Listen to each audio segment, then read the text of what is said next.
Your database just asked Redis for a value. What happens in the next 200 microseconds is the difference between a website that loads instantly and one that feels like dial-up. Every time a user clicks a button, your database has to read rows from disk. Disk reads take 5 to 10 milliseconds.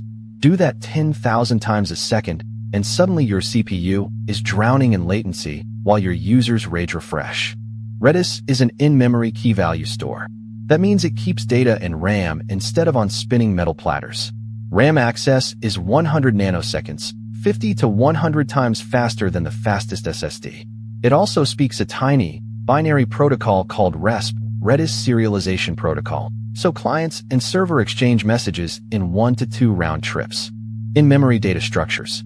Redis stores every value as one of 5 structures: strings, lists, sets, hashes, or sorted sets. A string can hold up to 512 megabytes. A sorted set uses a skip list plus a hash table for login, reads. Single-threaded event loop. There is one global lock. Commands execute serially in the order they arrive. This eliminates lock contention and guarantees atomicity without MVCC overhead. LRU eviction. When RAM fills, Redis evicts least recently used keys. You set a max memory policy, Akizaru, Volatile-ru, or no eviction if you'd rather crash. Default eviction threshold is 0.75 times max memory. AOF and RDB persistence. Redis snapshots the dataset to disk every 100 milliseconds if you enable RDB. Append-only file, AOF, streams every write to a log. ALF rewrite runs every second and trims duplicate commands. Its rewrite buffer is 32 megabytes by default. Replication chain. One master, up to 100 replicas. Replicas issue PSYNC commands carrying offset IDs. Network copy uses a 16 kilobytes buffer. A full sync streams the entire RDB snapshot first. Cluster sharding.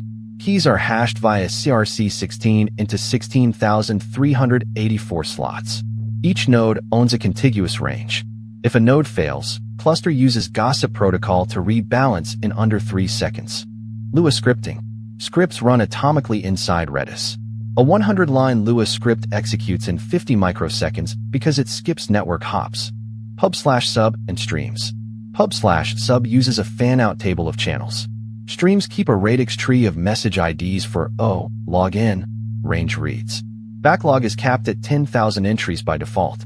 At 11:42 a.m., a user loads a product page. Your app calls get/product/42. The web server checks Redis for the key product, 42. Redis returns the JSON string in 210s. The database never sees the request because the cache hit ratio is 0.96. If the key is missing, the app fetches the row from PostgreSQL, writes the JSON back to Redis with EX3600, expire in 1 hour, and returns it. The next 1,439 requests for that product read from RAM, not disk. Misconception: Redis is just a cache. Correction: Redis is a durable in-memory store that can be the primary database for session storage, rate limiting, and full-text search via the Redis search module.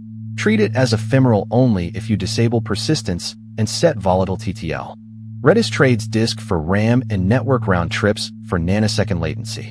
It serializes commands in RESP, evicts with LRU, and replicates with PSYNC, all while staying under 1 millisecond P99 for 99% of workloads. Subscribe to Tech with Joel. I break down how something like this actually works every single day. Which database component would you like dissected next? The write-ahead log, the buffer pool, or the query planner? Comment below. Subscribe to Tech with Joel.